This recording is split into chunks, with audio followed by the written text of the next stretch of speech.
people can start losing weight just by making better decisions. Motivation is driven from the inside out.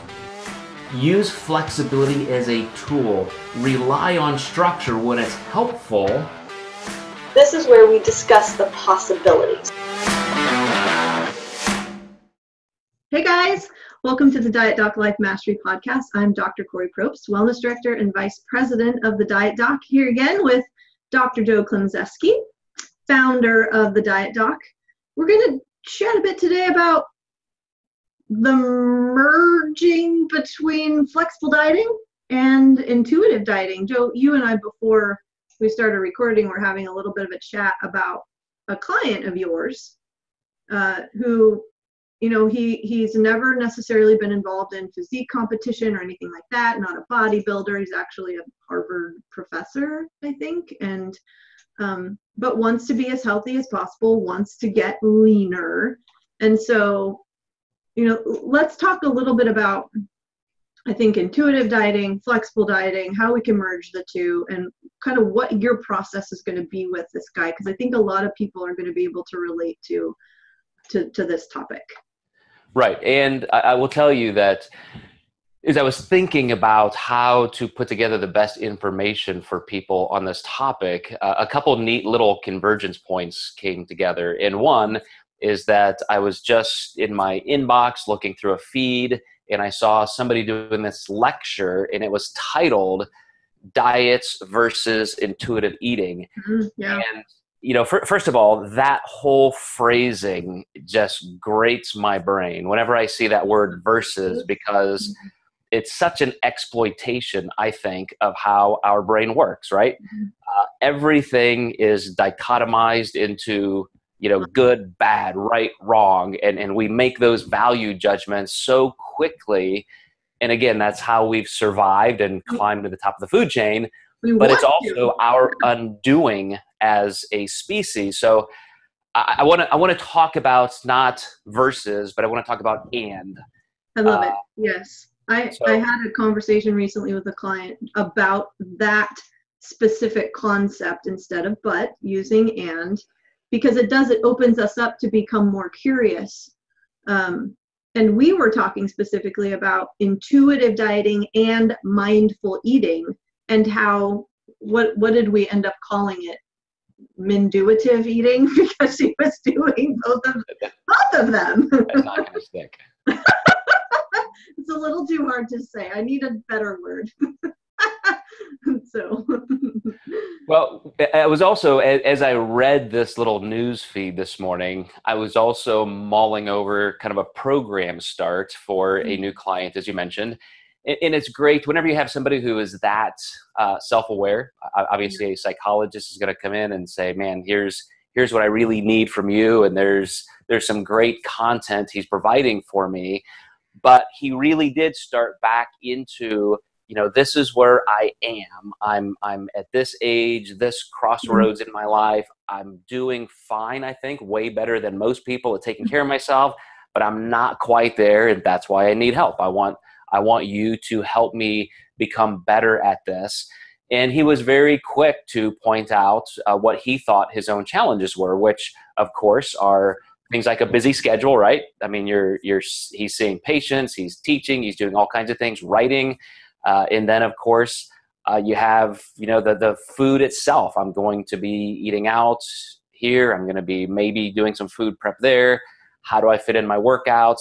So really, it's the same challenge base that I think anybody would have, but I would kind of put him in the center of reality of somebody who's out there, whether you're in a factory or in a classroom, you're having to live this real life and make this work. And to your point, a lot of our clients have ended up being really high level actors, actresses, athletes, physique athletes, people like that, who part of their job, so to speak, is taking care of their physiques, taking care of their bodies. And so it becomes a little bit easier, I think, for them to lock in and just give me a script, give me a plan, give me some macros, and I'm done. But what about a guy like this who says, you know, I kind of want the benefits that I can get from there, but how far can I move that into my reality? So is this something, am I framing this in a way that you think works? Yeah, I think so. The word that comes to mind is integration. How much do I and how much can I integrate this into my life in a way that it's going to feel meaningful and doable? Yeah. Yeah. And this is the starting point I often find myself at with new clients. As I sent him this programming, I said, okay, I want you to first view this. I sent him a document that I titled it a meta plan. And I said, first scan this from a 30,000 foot perspective and give me your feedback, because there are all kinds of places we can zoom in. So, when I give you some kind of a macronutrient prescriptive target, doesn't mean we have to be perfect or even know what that means on day one. Yeah. I also included a meal plan with options. And I noticed you had posted a video talking about our 50 Days to Your Best Life book, where we have meal planning, a precision, entire meal planning guide in there. So I gave that kind of information and said, here's where we need to start, but let's go all the way back to this 30,000 foot view and just ask ourselves, what does this mean to you? So where I start with somebody, I think, is in a place where we can kind of zoom back in and zoom back out. And what I want to do is eventually get them to the point where we are doing some very specific learning. Yes. So that we can integrate that, the word you used, I love, and then we can decide how much of that we keep. So here's my starting point, and then I'll let you jump in with how you might differ or some things that you find helpful with your clients, Kori. I said, okay, I isolated 3 key areas. I said, you need to learn to make your intuitive eating, because he's eating well, he's eating healthily. I said, but we need to add some specificity to your intuitive eating. So I said, that's our plan number 1. That's part of the initial trajectory. Number 2 is we need to learn how to be practical about that. So we're going to have to dive into some structured flexibility. How much meal planning can you do ahead of time versus kind of on the go tracking? So that's number 2. And then number 3 is we have to make this work with your professional schedule. So then we're going to talk about your environment, creating some habits. So I laid out those 3 points. And again, you can see that they're kind of broad, but how quickly you can funnel down into a lot of individual work. So go ahead. Yeah, well, I was going to say, I imagine he really appreciated it as a quote unquote more self-aware, reflective type of person. He can see that based on the information you sent him, that may be the 3 things may be broad and general, but you've targeted specific areas that relate to what he said his barriers were. And that is very much in the way that I begin working with clients too. Just in the way, though, that they communicate with me, I have an understanding immediately of how far can I go? How specific do I need to be? And just how many disclaimers should I put out there in terms of quelling anxiety? Because many of the individuals who come to me have dieted 20 times before. They're skeptical about whether this is going to, quote unquote, work and be effective. They've been in dieting environments where it's, like we talked about, incredibly black and white. There is 0 wiggle room and or flexibility. And that's what they're expecting coming into this next process. And so I would say initially for me, working with someone really comes down to saying, I love the 30,000 foot view remark that, and strategy that you use, and saying, there is no timeline here that, we have to get to this outcome by this date. And because I don't want to put that pressure on them. yeah, a little bit of pressure in terms of challenge is good, but it has to be a positive pressure. It can't be, from the outside saying, no, this is the way it has to be done. And so I don't know, am I out in left field here? I think we're on the same page. No, that's perfect. I appreciate that you understood that I listened to our conversations. We spoke on the phone a couple times. We've exchanged some intake information. So this is definitely not the same categorical approach I might take with somebody else. Yes. But these are the steps and the story arc I think is going to work for him best, which is, he even used the phrase, which I asked him this question. I said, now, do you think you would do better with an exact meal plan, or do you think having some flexibility with some ranges, like a budget for your food, would work? So he doesn't even know what tracking macros is at this point, but just phrasing a question like that, he can immediately sink into his own personality and lifestyle and say, you know what, I think a budget type approach sounds better. So I know he immediately leaned toward having some flexibility because of his busyness. And so that's where I could create that arc and say, okay, we need to add some, to get there, because tracking is important, learning the language of nutrition is important. But to get there, we need to, number one, add specificity to your already good, high quality intuitive eating. Then we've got to get to the practical nature of what that means to be planning and prepping food and getting that available. Then we can slide down to the end where we end up integrating as much of that as you want habitually, versus still having the flexibility to meander and eat what you want with higher levels of flexibility. So, go ahead. Sorry. I was gonna say that's the overarching plan. Now, where the rubber meets the road is taking that one step at a time. And this is what's really interesting, and I think you're going to appreciate this, Kori. He said, for me to do this, he said, first of all, I've been reflecting on a lot of our conversation, the questions you're asking.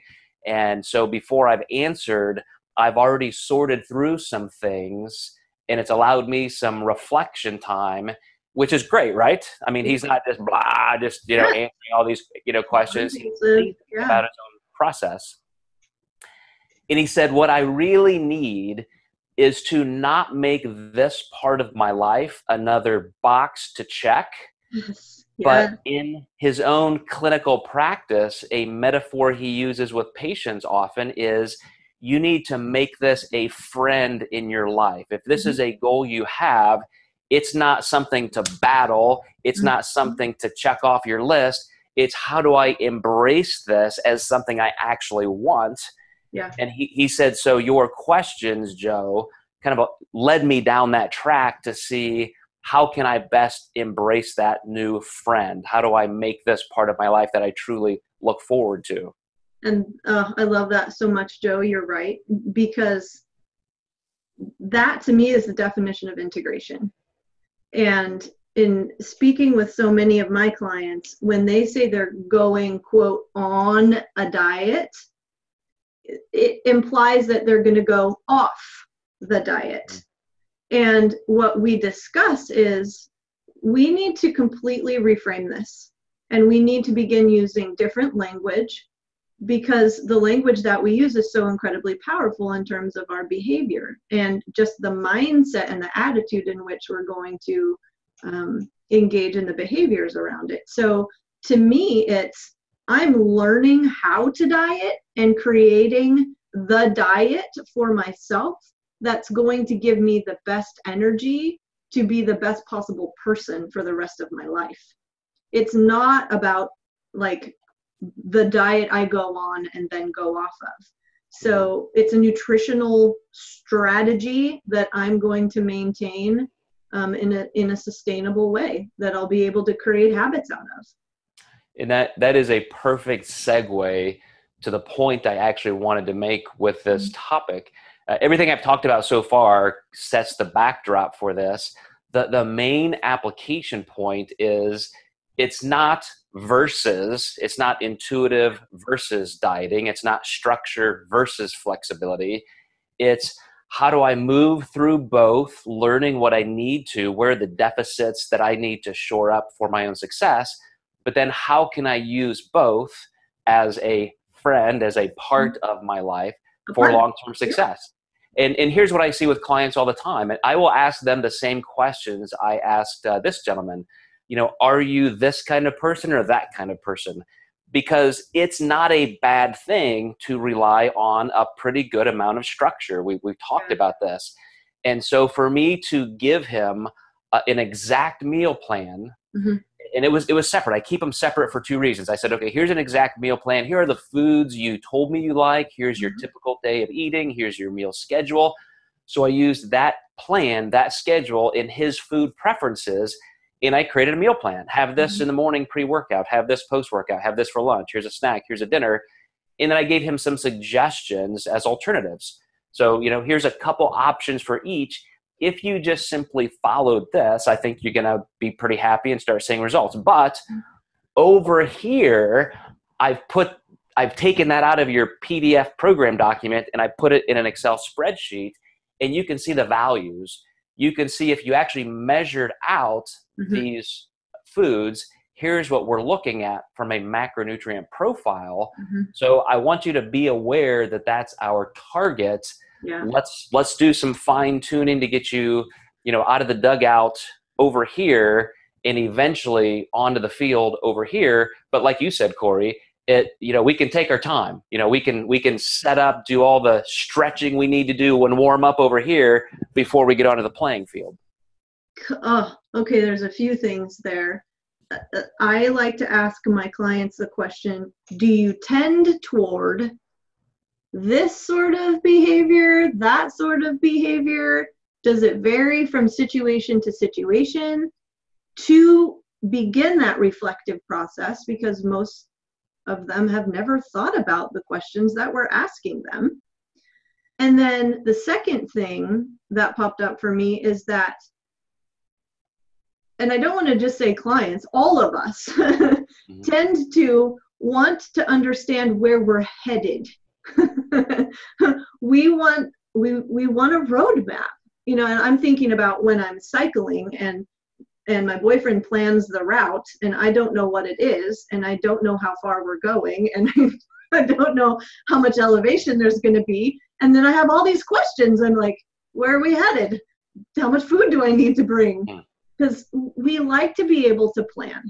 Sometimes we just don't know how to do the planning, though, and we don't have the information that we need in order to do it effectively.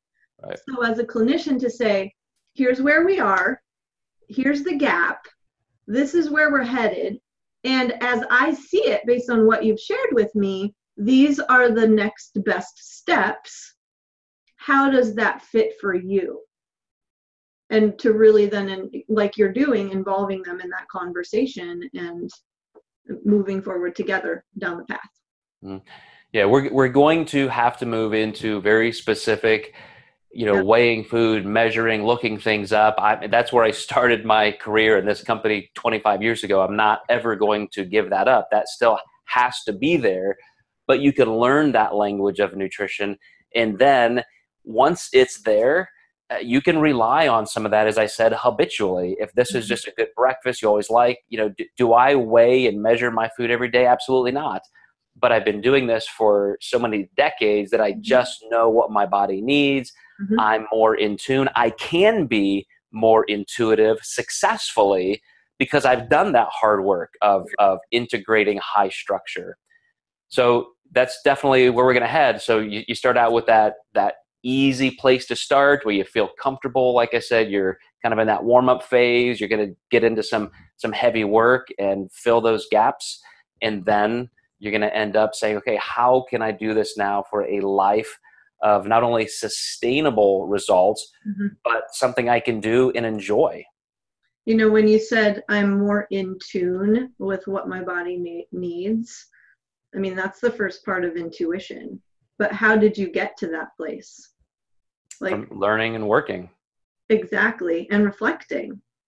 And having a new sense and understanding of what's worked in the past and what hasn't worked so well in different situations. And paying attention to those things. So I think we can get really lost in the weeds about what intuitive dieting is. It's like it very much is not, I'm just going to eat whenever I quote unquote feel like it. And because feelings differ based on the situation and the context and, you know, what we've eaten or haven't. And so to your point, I think it is really important to do that reflecting and acquire the knowledge and then begin to integrate it in a way that is going to help us be more intuitive down the road. And I appreciate how you redefined intuitive right there, because it's a buzzword that's on its way up. It's going to be around for a while. And I think most people do, in error, think of it as you just said. It's just, intuitive. I'll just eat what I want when I want because I'm going to listen to my body. Yeah. And that is not at all what the main part of the definition should be. It's and. Right. That may work in some cases and, yeah. Well, Kori, I appreciate you having this conversation with me. It was a topic, like I said, that just converged on so many levels all at once. And as part of our macro mastery series, I thought it really fit in nicely, having that meta view and then how we sink down into real life for all of us, as you said, not just our clients. Definitely. Thank you, Joe. Hey, yeah, real quick before we end this, you mentioned that we have a 50 days to your hottest summer program. We do. Going on. You want to say a little bit about that? Yeah, it's just maybe a way of explaining how with our clients who are engaging in this is a process that you're going to see used. We have coaches all over the world who are jumping in to do this in teams, but you get some really cool added value stuff. And I know, Kori, this is something we'll probably talk about in the next couple of days on another podcast, but I think the number one thing in this is a chance to do it as a group. It's team oriented. We're putting clients on teams. We're putting coaches on teams. You don't have to coach alone. You don't have to work on your own nutrition by yourself. It's all collaboration. And I'm telling you, man, that is how we as people work best. I completely agree with you. Yeah, I had a few clients actually over for dinner last night, and it was amazing to see how that connection increased their level of energy around doing this, doing it well, learning more. And they were all asking a lot of questions together, and, you know, they left feeling more excited. And so, yeah, so enrollment for this program, because you and I are a team. Yes, we are. So all of our clients get the benefit of hearing from both of us. And you can enroll between now and the end of this Friday. What is the date on Friday? The 8th? I believe so. June 8th. Yeah, and then the program will officially begin on Monday, June 11th. And you're eligible to win prizes and get the Diet Doc book and 2 jugs of protein. You get this inclusive physique kit sent to you immediately upon registration. Then we can include the link that you can use to register if you're interested. A lot of fun. I think just going through this process is going to create so many good points and topics we can discuss on podcasts in the future. So I'm looking at this as a very big project for a company. I think we are zooming in on a lot of very unique things that people just don't often get in terms of nutrition support and programming. So I think it's going to be awesome. Cool. All right, guys. Well, thank you so much. And we'll be in touch. Again, please subscribe to us on iTunes so you never miss an episode. And we'd love to hear from you. We love your comments. Thank you.